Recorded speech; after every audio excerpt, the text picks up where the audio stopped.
Listen, I'm not a big finance guy. Like, that wasn't what I studied in college. A lot of people that I know do that much better than me.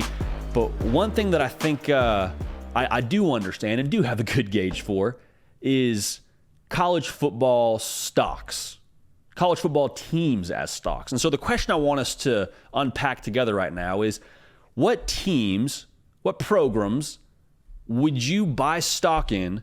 Here's the big caveat, for the next 5 years. So not just this coming season, I'm talking about long term. You're investing in this, and this is where you'd put your money.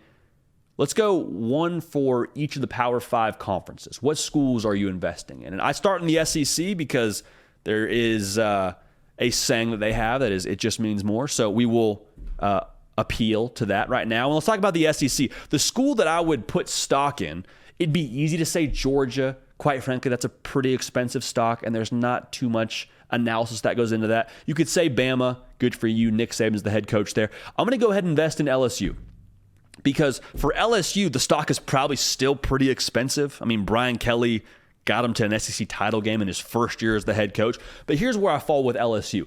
History is a phenomenal teacher. History has a funny way of repeating itself. And if that's the case, if history is our teacher here with LSU, I'm trusting the head coach at LSU to win a national title. I mean, the coaches before Brian Kelly have done that. And to be real, Brian Kelly's resume speaks for itself. He's won everywhere he's been.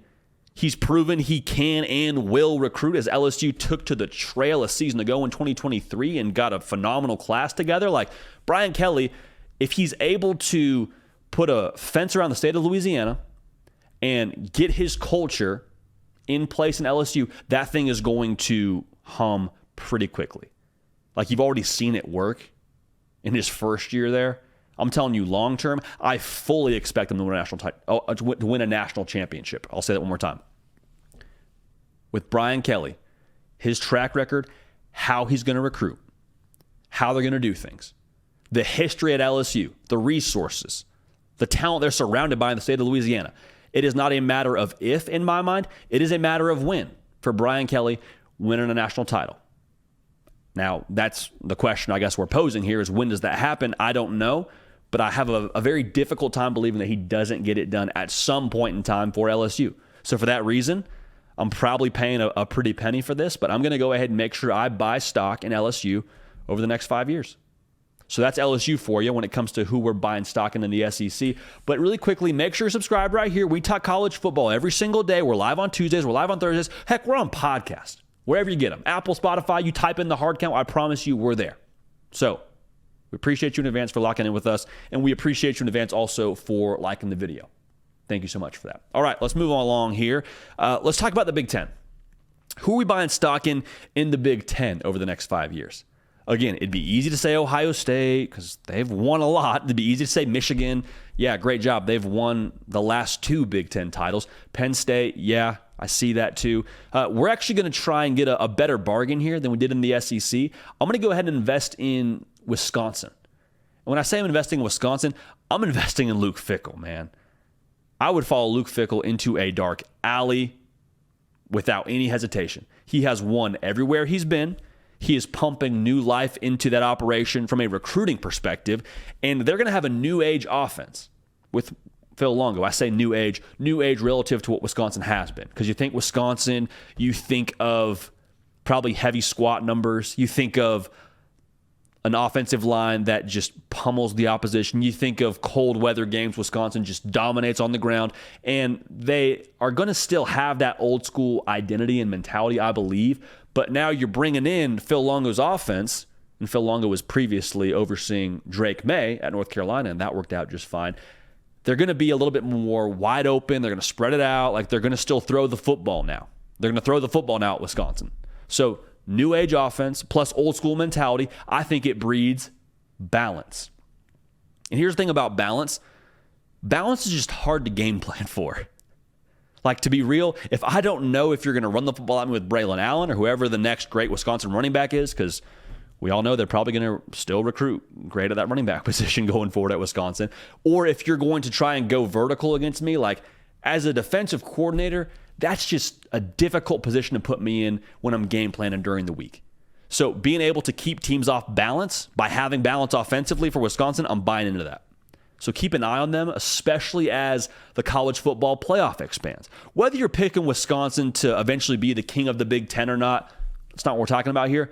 I think Wisconsin, when this playoff expands, could be a team that gives us a little bit of a team to watch, to say the least. So I like Wisconsin a lot. I like Luke Fickell a lot, and we'll take them and get a pretty good price, actually, I think, when it comes to buying stock for Wisconsin. Now, let's move along here to the ACC.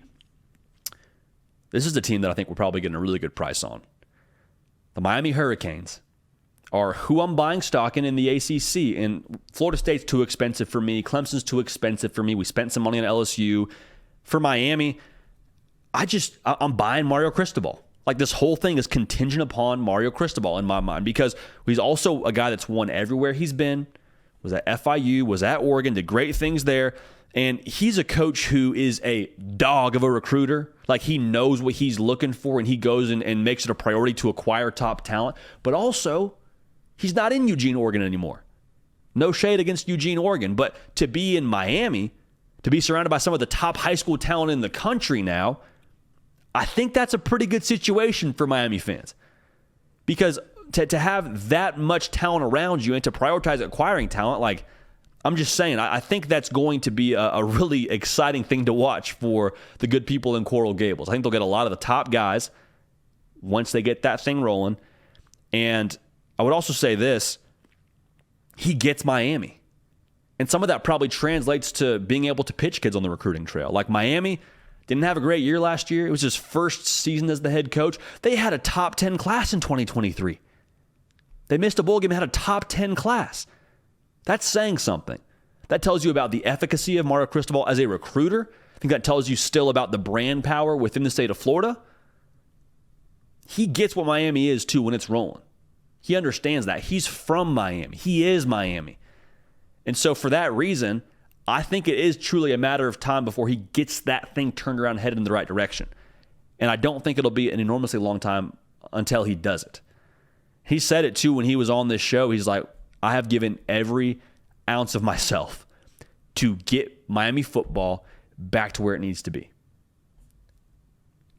Like, it's personal for him. It's personal for Mario Cristobal that Miami football, that the U gets back to being the U. So we're buying stock in Miami, and we're feeling pretty good about doing it. Let's jump on back out to the West Coast here in the Pac-12. Love USC. I love USC, but the way that I'm going to lean here when it comes to buying stock, I'm going to go at a lower price point, but still have to probably pay a pretty penny. I'm going with Oregon. Now, USC, to be clear, they're gone to the Big Ten, so they're not really even in this conversation to begin with. But for Oregon, I'm buying Oregon, and I'm buying Dan Lanning. And you're going to hear a lot of rumblings, I believe, throughout the next couple of seasons, heck, maybe even this offseason, when big-time jobs become available. What Dan Lanning has done at Oregon is going to be appealing to a lot of those other big-time jobs. Now, Oregon itself, I believe, is a big-time job. You got the resources, you got the branding, you got Nike. Like, there's a lot to like about Oregon. And that's the reason why I'm buying stock in them. Also, kind of like I alluded to at the top of talking about Oregon, USC and UCLA, two schools that have had a lot of success within the Pac-12, most recently USC, I suppose, but those two schools, they're gone to the Big Ten. And so the way that I see it, those are two more spots that become available, or two less competitors that you have to deal with when it comes to recruiting and when it comes to on the field on a Saturday afternoon. When it comes down to that, that's kind of the deal for me. So I think it's a whole new opportunity.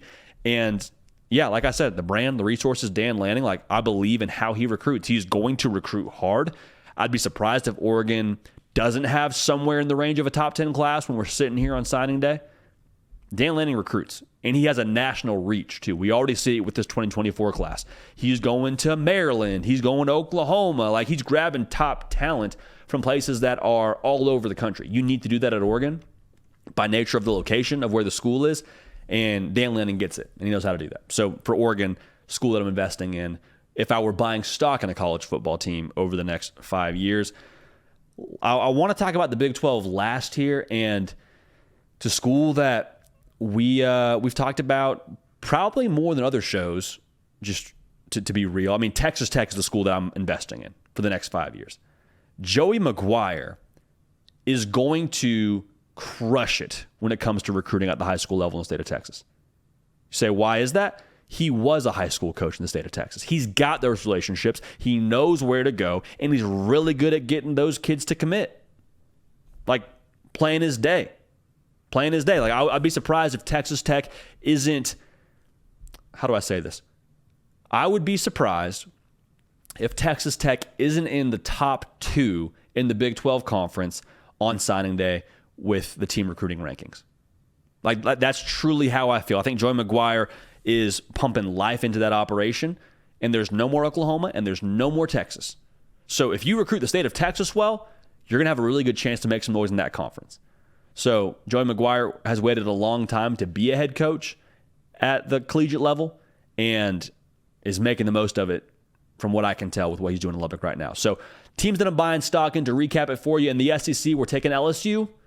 It's probably going to cost us a bit to buy that stock, but still we're going to do it anyway. The Big Ten, we're buying Wisconsin. Love Luke Fickell. I love what they're doing there. In the ACC, we're buying Miami. Mario Cristobal has won everywhere he's been. I don't think that changes. He's back home in Coral Gables. Keep an eye on what the Hurricanes do, especially on the recruiting trail in the state of Florida.